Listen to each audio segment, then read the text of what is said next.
Hello everyone. तो आज हम पोलिनोमियल का इंट्रोडक्शन पार्ट 2 देखेंगे। तो पार्ट 1 में हम ये जाने थे कि अलजेब्रिक एक्सप्रेशन क्या होता है, यानी कि किस तरह के मैथमेटिकल एक्सप्रेशन को हम अलजेब्रिक एक्सप्रेशन बोलते हैं या फिर पोलिनोमियल बोलते हैं। ठीक है, तो वहाँ पे हम अलजेब्रिक एक्सप्रेशन को डिटेल में डिस्कस किए थे और फिर हम पोलिनोमियल भी बताए थे कि किस तरह के अलजेब्रिक एक्सप्रेशंस को पोलिनोमियल बोलते हैं, और साथ ही ये बताए थे कि अलजेब्रिक एक्सप्रेशन और पोलिनोमियल में डिफरेंस क्या होता है। ठीक है, तो आप पार्ट 1 में जाके देख सकते हैं कि हम उसमें क्या क्या बताए थे। ठीक है, अब ध्यान से देखेंगे यहाँ पे। तो इस वीडियो में हम केवल पोलिनोमियल के बारे में डिस्कस करेंगे। ठीक है, कि पोलिनोमियल का जनरल फॉर्म क्या होता है, कांस्टेंट पोलिनोमियल क्या होता है, जीरोस पोलिनोमियल किसको बोलते हैं, तो वो आज हम देखेंगे। ठीक है, तो ये छोटा वीडियो होगा, ध्यान से देखेंगे यहाँ पे। तो इसके पिछले वाले वीडियो में हम पोलिनोमियल को क्या बताए थे, यानी कि पोलिनोमियल का जनरल फॉर्म क्या होता है वो हम बता चुके थे। ठीक है, तो पोलिनोमियल का जो जनरल फॉर्म होता है वो होता है कांस्टेंट, यहीं पे उस वीडियो को एंड किए थे। ठीक है, कांस्टेंट इनटू सम वेरिएबल, ठीक है, पावर होल नंबर, और होल नंबर को हम नॉन नेगेटिव इंटीजर भी बोलते हैं, ये भी हम बताए थे। क्लियर है, एग्जांपल दिए थे, जैसे फॉर एग्जांपल जैसे मान लेते हैं कोई कांस्टेंट ले लेते हैं 5, वेरिएबल x ले लेते हैं और यहाँ पे पावर हम 2 लेते हैं। अब ध्यान से देखेंगे, ये जो एक्सप्रेशन है ये पोलिनोमियल है, क्योंकि ये कांस्टेंट है, वेरिएबल है और पावर 2 है, और 2 क्या है, होल नंबर है। आ रही बात समझ में? ठीक है, तो ये क्या होगा, पोलिनोमियल होगा। जस्ट वैसे ही अगर हम लेते हैं 3x का पावर 1/3, तो ये भी पोलिनोमियल होगा कि नहीं होगा, चेक करना होगा। तो ध्यान से देखेंगे, constant into variable, power whole number होना चाहिए, लेकिन यहाँ पे पावर क्या है 1/3, और 1/3 होल नंबर नहीं होता है। ठीक है, ये एक रैशनल नंबर है, यानी कि ये जो है ये पोलिनोमियल नहीं होगा। अगर हम पूछते हैं क्या ये अलजेब्रिक एक्सप्रेशन होगा कि नहीं, तो अलजेब्रिक एक्सप्रेशन में वेरिएबल का पावर रैशनल नंबर होता है और 1/3 क्या है, रैशनल नंबर है, तो ये अलजेब्रिक एक्सप्रेशन होगा, लेकिन ये पोलिनोमियल नहीं है। ठीक है, अब ध्यान से देखेंगे। अब यहाँ पे ये जो एक्सप्रेशन लिखे हैं, इस एक्सप्रेशन को हम टर्म भी बोलते हैं। क्या बोलते हैं, टर्म। अब ध्यान से समझेंगे, यहाँ पे इसको हम टर्म ऑफ पोलिनोमियल भी बोल सकते हैं या सिंपली टर्म बोल सकते हैं। ठीक है, अब क्वेश्चन ये है कि क्या पोलिनोमियल में केवल एक ही टर्म होता है या एक से ज्यादा टर्म भी हो सकता है। जैसे फॉर एग्जांपल हम यहाँ पे लिख रहे हैं 5x² + 2x। ठीक है, अब ध्यान से समझेंगे, यहाँ पे हम 2 टर्म लिखे हैं। ठीक है, 2 टर्म लिखे हैं 5x² और 2x। अब बोल रहे हैं कि क्या ये पूरा एक्सप्रेशन पोलिनोमियल है कि नहीं है। तो अब ध्यान से देखेंगे, पूरे एक्सप्रेशन को पोलिनोमियल होने के लिए इस एक्सप्रेशन में जितने सारे टर्म्स हैं, इस एक्सप्रेशन में जितने सारे टर्म्स हैं, सारे टर्म इस फॉर्मेट का होना चाहिए, यानी कि कांस्टेंट इनटू वेरिएबल का पावर होल नंबर। ठीक है, तभी जाके ये पूरा एक्सप्रेशन क्या कहलाएगा, पोलिनोमियल कहलाएगा। आ रही बात समझ में? यानी कि जितने सारे टर्म्स होंगे वो सारे टर्म्स कांस्टेंट इनटू वेरिएबल का पावर होल नंबर, यानी कि इस फॉर्मेट में होना चाहिए, तभी जाके वो क्या कहलाएगा, पूरा एक्सप्रेशन पोलिनोमियल कहलाएगा। आ रही बात समझ में? और जो टर्म्स होंगे, ध्यान से समझेंगे, जो टर्म्स होंगे वो प्लस या माइनस से कंबाइंड होंगे। ठीक है, अब ध्यान से समझेंगे यहाँ पे। अब चेक करते हैं कि ये पोलिनोमियल है कि नहीं, पूरा एक्सप्रेशन। तो ये जो है 5x², ये जो है इस फॉर्मेट का है, यानी कि ये भी पोलिनोमियल है, और ये जो है 2x, ये भी इस फॉर्मेट का है, यानी कि 2 कांस्टेंट है, x वेरिएबल है और पावर होल नंबर है। ठीक है, पावर यहाँ पे 1 है और 1 क्या होता है, होल नंबर होता है। अरे वैसे में, यानी कि ये भी क्या है, पोलिनोमियल है। तो यहाँ पे सारे टर्म्स पोलिनोमियल है, और एक से अधिक टर्म्स अगर पोलिनोमियल है तो उसको ऐड करेंगे तो रिजल्ट भी क्या आएगा, पोलिनोमियल ही आएगा। ठीक है, यानी कि 2 पोलिनोमियल को ऐड करेंगे तो पोलिनोमियल आएगा, दो पोलिनोमियल को सब्ट्रैक्ट भी करेंगे, या 2 से अधिक भी हो सकते हैं, हम 2 का बात नहीं कर रहे, 2 से अधिक भी हो सकते हैं, कितने भी हो सकते हैं। ठीक है, तो अगर 2 या 2 से अधिक टर्म्स हैं एडिशन में और सारे के सारे टर्म्स पोलिनोमियल है, तो उसका रिजल्ट भी क्या आएगा, पोलिनोमियल आएगा। ठीक है, अगर सब्ट्रैक्शन में है तो वो भी क्या आएगा, पोलिनोमियल आएगा, मल्टीप्लिकेशन में है वो भी क्या आएगा, पोलिनोमियल आएगा। आगे बात समझ में? यानी कि पोलिनोमियल में जरूरी नहीं है कि एक ही टर्म होगा, पोलिनोमियल में एक से अधिक टर्म्स भी हो सकता है। ठीक है ना, एक से अधिक टर्म्स भी हो सकता है, जो कि प्लस और माइनस से कंबाइंड होता है या सेपरेटेड होता है। अब ध्यान से समझेंगे यहाँ पे। अब यहाँ पे हम पोलिनोमियल का जो मीनिंग है वो हम बताते हैं। ठीक है, यानी कि पोलिनोमियल का डेफिनेशन बताते हैं। तो अगर हम पोलिनोमियल को ब्रेक करेंगे तो पोलिनोमियल 2 वर्ड से मिलकर बना है, पॉली प्लस नोमियल। ठीक है, अब ध्यान से देखेंगे, पॉली का मतलब क्या होता है, मेनी, और नोमियल का मतलब क्या होता है, टर्म्स या पार्ट्स भी बोल सकते हैं। ठीक है, यानी कि कई सारे टर्म्स से मिलके जो भी एक्सप्रेशन बनता है उसी को क्या बोलते हैं, पॉलिनोमियल बोलते हैं। ठीक है, तो जरूरी नहीं है कि कई सारे टर्म्स होंगे, एक टर्म्स भी रहेगा तो उसको क्या बोलेंगे, पॉलिनोमियल बोलेंगे। बस कंडीशन ये है कि सारे टर्म्स जो हैं इस फॉर्मेट का होना चाहिए, सारे टर्म्स जो हैं इस फॉर्मेट का होना चाहिए, यानी कांस्टेंट इनटू सम वेरिएबल का पावर होल नंबर। ठीक है, जैसे एक और एग्जांपल लेते हैं यहाँ पे हम 6x² प्लस x, क्या ये पॉलिनोमियल है कि नहीं है, चेक करना होगा। तो पॉलिनोमियल होने के लिए सारे टर्म्स को पॉलिनोमियल होना चाहिए। ठीक है, तो ये चेक करते हैं क्या ये इस फॉर्मेट का है कि नहीं है, कांस्टेंट इनटू वेरिएबल पावर 2 है, तो पावर 2 क्या होता है, मतलब 2 क्या होता है, होल नंबर होता है, तो ये पॉलिनोमियल है। इसको चेक करेंगे तो ये केवल यहाँ पे x है, हमको वेरिएबल दिख रहा है, लेकिन इसके साथ 1 मल्टीप्लिकेशन में है, और 1 क्या होता है, कांस्टेंट, यानी कि कांस्टेंट इनटू वेरिएबल, और पावर यहाँ पे 1 है, 1 क्या होता है, होल नंबर, यानी कि ये भी क्या है, पॉलिनोमियल, यानी कि पूरा एक्सप्रेशन क्या होगा, पॉलिनोमियल होगा। ठीक है, दो टर्म ही नहीं होगा, 2 से अधिक भी हो सकता है। ठीक है, हम बार बार बोल रहे हैं, लेकिन यहाँ पे हम छोटा एग्जांपल लेके समझा रहे हैं। ठीक है, अब ध्यान से समझेंगे। यहाँ पे एक और एग्जांपल लेते हैं 3x² प्लस 5x पावर -2। ठीक है, क्या ये एक्सप्रेशन पॉलिनोमियल है कि नहीं है, तो इस एक्सप्रेशन को पॉलिनोमियल होने के लिए सारे टर्म्स को पॉलिनोमियल होना पड़ेगा। ठीक है, तो ये जो है कांस्टेंट इनटू वेरिएबल पावर 2 है, जो कि होल नंबर है, तो इसको सेटिस्फाई कर रहा है इस फॉर्मेट को।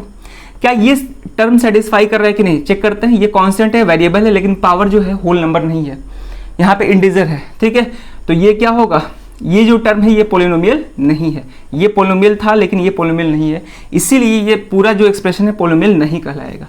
यानी कि अगर एक भी टर्म पॉलिनोमियल नहीं है तो पूरा एक्सप्रेशन पॉलिनोमियल नहीं होगा। पॉलिनोमियल होने के लिए सारे टर्म्स इस फॉर्मेट का होना चाहिए, यानी कि सारे टर्म्स पॉलिनोमियल होना चाहिए।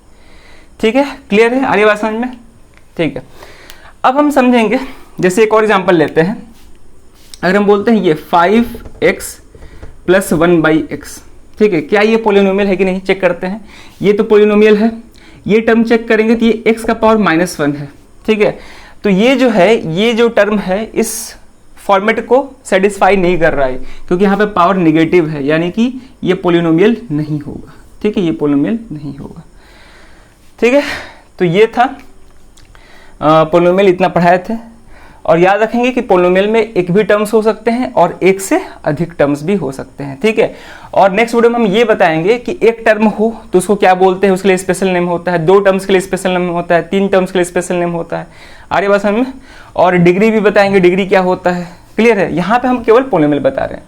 अब हम देखेंगे कि कांस्टेंट पॉलिनोमियल किसको बोलते हैं और जीरोस पॉलिनोमियल किसको बोलते हैं। ठीक है, अब हम देखेंगे कांस्टेंट पॉलिनोमियल किसको बोलते हैं। ठीक है, वैसे भी हम पिछले वाले वीडियो में ये बताए थे कि जितने सारे नंबर्स होते हैं वो सारे के सारे ही क्या होते हैं, कांस्टेंट पॉलिनोमियल होते हैं। जैसे फॉर एग्जांपल हम 7 लेते हैं, 7 क्या है, एक नंबर है, कांस्टेंट है। ठीक है, तो अब अगर हम पूछे कि क्या ये पॉलिनोमियल है कि नहीं है, तो पॉलिनोमियल होने के लिए क्या होना चाहिए, constant into variable power whole number. ठीक है, तो यहाँ पे हमको कांस्टेंट तो दिख रहा है 7, वेरिएबल नहीं दिख रहा है। ठीक है, तो ध्यान से देखेंगे, 7 को हम 7 × 1 ले सकते हैं। ठीक है, और यहाँ पे हम 1 के जगह पे x का पावर 0 ले सकते हैं, क्योंकि किसी भी चीज का पावर 0 लेते हैं तो वो क्या होता है, 1 के ही इक्वल होता है।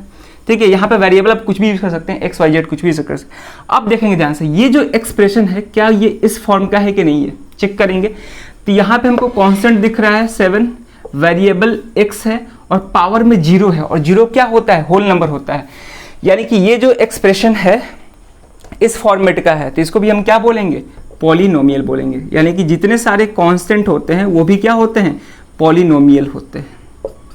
ठीक है, इसको हम बताए थे पिछले वीडियो में, डिटेल में बताए थे कि जितने सारे कांस्टेंट होते हैं सबको हम कांस्टेंट इनटू वेरिएबल का पावर होल नंबर में रिप्रेजेंट कर सकते हैं, इसीलिए सारे के सारे कांस्टेंट पॉलिनोमियल होते हैं और उसको हम क्या बोलते हैं, कांस्टेंट पॉलिनोमियल बोल देते हैं। ठीक है, जैसे एग्जांपल लेते हैं -3, ये भी पॉलिनोमियल होगा क्योंकि -3 को -3 × x का पावर 0 ले सकते हैं। ठीक है, तो यहाँ पे ये कांस्टेंट है, वेरिएबल है, पावर होल नंबर है, यानी कि इस फॉर्मेट को सेटिस्फाई कर रहा है, तो ये भी क्या होगा, पॉलिनोमियल होगा।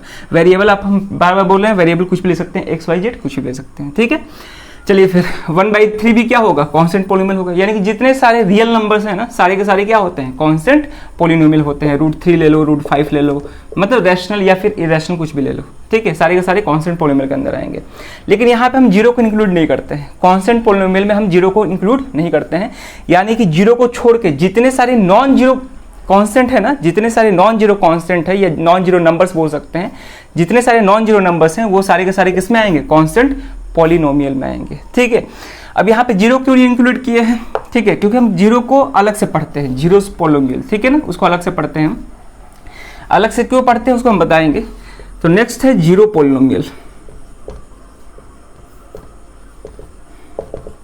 ठीक है, तो यहाँ पे अगर जीरो का बात करें, ऐसे हम जीरो के बारे में डिस्कस किए थे, तो जीरो भी पॉलिनोमियल है। कैसे, क्योंकि हम जीरो को जीरो इंटू सम वेरिएबल का पावर जीरो लिख सकते हैं। ठीक है, तो ये भी कांस्टेंट, जीरो भी क्या है, एक तरह का कांस्टेंट है, कांस्टेंट इनटू वेरिएबल, और जीरो क्या होता है, होल नंबर होता है, तो कांस्टेंट इनटू वेरिएबल का पावर होल नंबर, यानी कि इस फॉर्मेट का है, तो जीरो भी क्या होगा, पॉलिनोमियल होगा। अब क्वेश्चन ये है कि क्या यहाँ पे हमेशा वेरिएबल का पावर जीरो ही होगा, नहीं, इस केस में, इसीलिए इसको अलग से हम पढ़ा रहे हैं। याद रखेंगे, दूसरे सारे यानी कि दूसरे नॉन जीरो नंबर्स में जो वेरिएबल का पावर होगा वो हमेशा हम जीरो ही लेंगे, लेकिन जीरो के केस में हम वेरिएबल का पावर मतलब जरूरी नहीं कि हम जीरो ही लेंगे। ठीक है, जीरो के अलावा हम कोई भी नंबर ले सकते हैं, कोई भी होल नंबर से ले सकते हैं, यानी कि 1 भी ले सकते हैं, 2 भी ले सकते हैं, 3 भी ले सकते हैं, यहाँ पे पावर कुछ भी हो सकता है वेरिएबल का। लेकिन इस केस में, कांस्टेंट पॉलिनोमियल के केस में, यहाँ पे वेरिएबल का पावर जीरो ही होगा, तभी जाके ये 1 आएगा। आगे बात समझ में। लेकिन यहाँ पे जीरो के केस में वेरिएबल का पावर आप कोई भी होल नंबर ले सकते हो, 0, 1, 2, 3, 4 कुछ भी ले सकते हैं। आ रही है बात समझ में। ठीक है, क्योंकि जीरो के साथ कुछ भी मल्टीप्लाई करेंगे तो लास्टली क्या आएगा, जीरो ही आएगा, इसीलिए तो इसीलिए हम इसको अलग से बताए हैं, जीरो पॉलिनोमियल को इसीलिए हम अलग से पढ़ते हैं। ठीक है, यहीं पर से डिफरेंस है कि यहाँ पे पावर जीरो होगा और यहाँ पे पावर कुछ भी हो सकता है, any whole number, any whole number.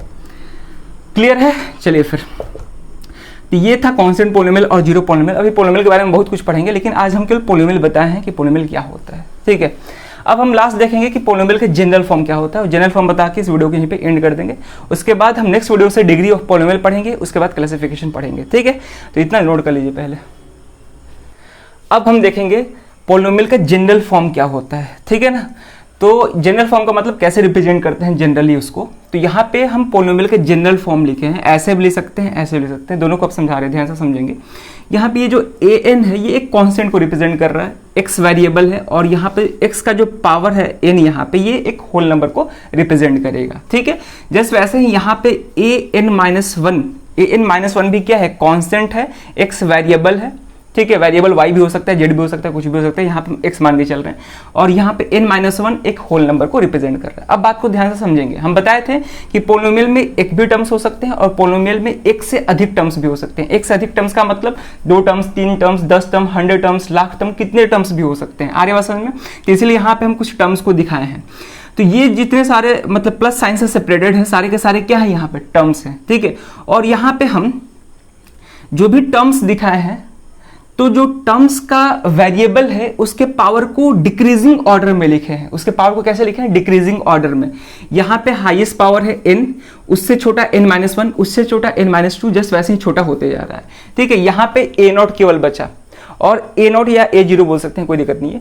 तो यहाँ पे a0 जो है, a0 के साथ जो भी वेरिएबल लगा है उसका पावर क्या है, जीरो है। उसका पावर क्या है, जीरो है। क्यों, क्योंकि a0 के साथ वेरिएबल दिख नहीं रहा है, यानी कि यहाँ पे 1 होगा, यानी कि a0 इंटू 1 होगा। इसको हम a0 इंटू x का पावर जीरो ले सकते हैं। ठीक है, तो यहाँ पे हर टर्म्स में जो वेरिएबल है उसके पावर को डिक्रीजिंग ऑर्डर में रिप्रेजेंट किए हैं, लिखे हैं, और यही स्टैंडर्ड फॉर्म भी होता है। यानी कि जब भी हम पॉलिनोमियल को रिप्रेजेंट करेंगे तो वहां पे हम डिक्रीजिंग ऑर्डर ऑफ वेरिएबल में लिखते हैं। जैसे एग्जांपल से समझते हैं इसको। मान लेते हैं कि हम पॉलिनोमियल लिखे हैं यहाँ पे 5x² + 3x + 7। ठीक है, ये एक पॉलिनोमियल है क्योंकि सारे टर्म्स ही पॉलिनोमियल है। ये भी कांस्टेंट इनटू वेरिएबल का पावर होल नंबर है, ये भी होल नंबर है, ये भी क्या है, ये तो कांस्टेंट पॉलिनोमियल ही है। ठीक है, तो ये सारा क्या है, पॉलिनोमियल है, ये एक्सप्रेशन। अब ध्यान से समझेंगे, यहाँ पे आप देख पा रहे होंगे कि हम यहाँ पे जो भी पॉलिनोमियल लिखे हैं उस पॉलिनोमियल में वेरिएबल का जो पावर है उसको डिक्रीजिंग ऑर्डर में लिखे हैं। वेरिएबल का पावर डिक्रीजिंग ऑर्डर में लिखे हैं। पहले पावर 2 है, फिर 1 है, यहाँ पर 0 है। इसको हम चाहे तो ऐसे भी लिख सकते हैं 7 + 3x + 5x², लेकिन यहाँ पे पावर क्या है, इंक्रीजिंग ऑर्डर में है। यहाँ पे पावर 0 था वेरिएबल का, यहाँ पे 1 है, यहाँ पे 2 है। लेकिन स्टैंडर्ड प्रैक्टिस में स्टैंडर्ड फॉर्म ऑफ पॉलिनोमियल ये कहता है कि वेरिएबल के पावर को डिक्रीजिंग ऑर्डर में लिखा जाता है। ठीक है, वेरिएबल के पावर को डिक्रीजिंग ऑर्डर में लिखा जाता है। इसलिए हम यहाँ पे जनरल फॉर्म में यहाँ पे क्या दिखा है, वेरिएबल के पावर को डिक्रीजिंग ऑर्डर में दिखा है।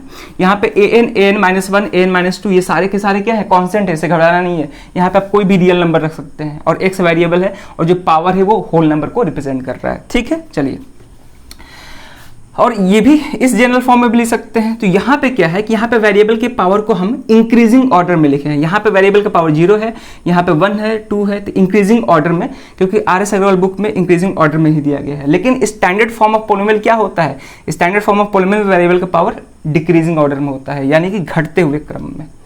कभी भी हम पॉलिनोमियल के जब क्वेश्चन सॉल्व करेंगे तो हमेशा पॉलिनोमियल को हम किस में लिखेंगे, पॉलिनोमियल को हमेशा हम डिक्रीजिंग पावर ऑफ वेरिएबल में लिखेंगे। ठीक है, चलिए फिर, तो ये था जनरल फॉर्म ऑफ पॉलिनोमियल। और पॉलिनोमियल को रिप्रेजेंट कैसे करते हैं ये भी सीख लेते हैं। ठीक है, पॉलिनोमियल को कैसे रिप्रेजेंट करते हैं तो ध्यान से समझेंगे। जैसे मान लेते हैं हम यहाँ पे पॉलिनोमियल लिखे हैं 5x² + 3x + 7।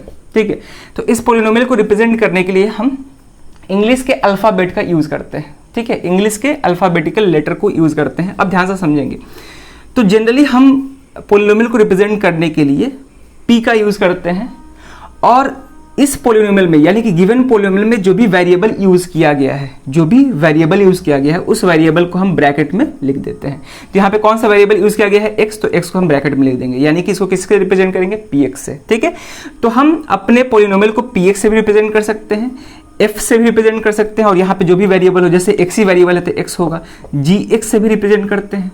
ठीक है, hx से भी रिप्रेजेंट करते हैं, लेकिन मोस्टली हम किससे रिप्रेजेंट करते हैं, px, fx, gx। ठीक है, आप चाहो तो कोई भी अल्फाबेट से रिप्रेजेंट कर सकते हो, लेकिन जनरली हम px, fx और gx से ही रिप्रेजेंट करते हैं। ठीक है, ज्यादातर px और fx से करते हैं।